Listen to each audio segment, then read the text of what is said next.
നദിയിലെ എലിഫന്റൈൻ ദ്വീപിൽ കണ്ടെത്തിയ അരാമിക് രേഖകളുടെ 5-ാം നൂറ്റാണ്ടിലെ ഒരു ശേഖരമാണ് എലിഫന്റൈൻ പാപ്പൈറി. ഈ രേഖകളിൽ കത്തുകൾ, നിയമകരാറുകൾ, ഹർജികൾ, മതപരമായ ഗ്രന്ഥങ്ങൾ ഇവ ഉൾപ്പെടുന്നു. ഈ രേഖകൾ പേർഷ്യൻ സാമ്രാജ്യത്തിന് കീഴിലുള്ള ഈജിപ്തിൽ താമസിച്ചിരുന്ന ഒരു ജൂത സൈനിക കോളനിയിൽപ്പെട്ടവയായിരുന്നു. ഇസ്രായേൽ നാടിന് പുറത്തുള്ള ജൂത ജീവിതത്തിൻ്റെ തെളിവാണ് എലിഫന്റൈൻ പാപ്പൈറി സ്ഥിരീകരിക്കുന്നത്. എസ്രയുടെയും ദാനിയേലിൻ്റെയും ചില ഭാഗങ്ങളിൽ ഉപയോഗിച്ചിരിക്കുന്ന അതേ ഭാഷയായ അരാമിക്കാണ് ഈ സമൂഹം സംസാരിച്ചിരുന്നത്.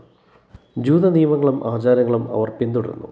ചിതറിക്കിടക്കുന്ന ജൂതന്മാരെക്കുറിച്ചുള്ള ബൈബിൾ ചിത്രത്തെ ഇത് പിന്തുണയ്ക്കുന്നു.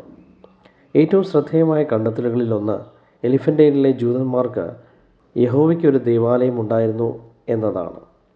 സമരിയയുടെ ഗവർണറായ സൻബല്ലത്തിനെയും പാപ്പൈറി പരാമർശിക്കുന്നു. നെഹമ്യാവ് 2-ാമത്തെ അധ്യായം 10-ാമത്തെ വാക്യം. ഹോര്യനായ സൻബല്ലത്തും അമ്മോന്യനായ ദാസൻ തോബിയാത്തും ഇത് കേട്ടപ്പോൾ ഇസ്രായേൽ മക്കൾക്ക് ഗുണം ചെയ്യുവാൻ ഒരാൾ വന്നത് അവർക്ക് ഏറ്റവും അനിഷ്ടമായി. എലിഫന്റൈൻ പാപ്പൈറി ബൈബിളിൻ്റെ ചരിത്രപരമായ വിശ്വാസ്യതയെ ശക്തമായി പിന്തുണയ്ക്കുന്നു. പ്രത്യേകിച്ച് പ്രവാസാനന്തരം കാലഘട്ടത്തിൽ ബൈബിൾ വിവരണം BC 5-ാം നൂറ്റാണ്ടിലെ യഥാർത്ഥ രാഷ്ട്രീയ, മത, സാംസ്കാരിക ലോകവുമായി തികച്ചും യോജിക്കുന്നുവെന്ന് അവ കാണിക്കുന്നു.